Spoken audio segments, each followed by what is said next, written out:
एक ऐसा कातिल जो कत्ल करने के बाद दूध से नहाता था।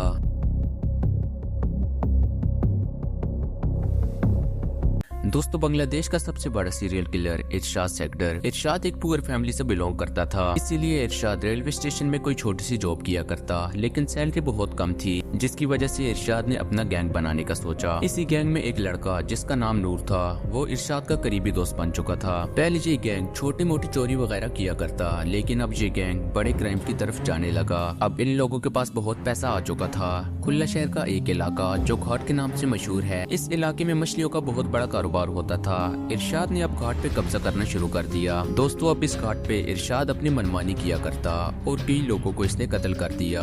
इरशाद अब पॉलिटिक्स में भी कदम रख चुका था। इसने 2 बार इलेक्शन जीता और जातीय पार्टी का कमिश्नर बन गया। अब इरशाद के दुश्मनों की तादाद भी बहुत ज्यादा हो चुकी थी। जो शख्स इसकी बात ना मानता, वो इसे किडनैप कर लेता और मर्डर करने के बाद इसको घाट की नदी में फेंक देता। अब इरशाद के पास पैसों की कमी न थी। 1996 में एक ऐसा इंसिडेंट हुआ जब इरशाद का सामना खालिद से होता है। दोस्तों, खालिद एक आल पॉलिटिशियन था जिसका खासा रोब और दबदबा था। खालिद की इजाजत के बगैर किसी को टेंडर मिलना नामुमकिन था, लेकिन इरशाद रात धमका के टेंडर लेता। लेकिन अब वक्त बदल चुका था। इरशाद अब खालिद से गैर कानूनी टेंडर की मांग करता है, लेकिन खालिद टेंडर देने से इनकार कर देता है। अब इरशाद को बहुत गुस्सा आया। वो चाहता था कि वो खालिद से बदला ले। फिर एक रात इरशाद अपने करीबी दोस्त नूर को लेकर खालिद के घर पहुंचा। नूर को अंदाजा भी नहीं था अब इरशाद खालिद के साथ क्या करेगा। जैसे ही वो खालिद के घर पहुंचे, इरशाद ने खंजर निकाल के खालिद को कत्ल कर दिया। इरशाद ने कत्ल को छुपाने के लिए खालिद को उसी के गाड़ी में डालकर घाट की नदी में फेंक दिया, ताकि सबको ये एक हादसा लगे। अब ये नदी लाशों से भर चुकी थी।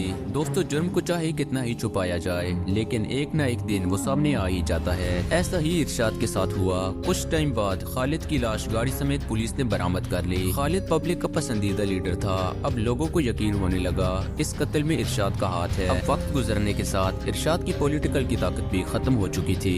इसी वजह से इरशाद को अवामी लीग पार्टी से निकाल दिया।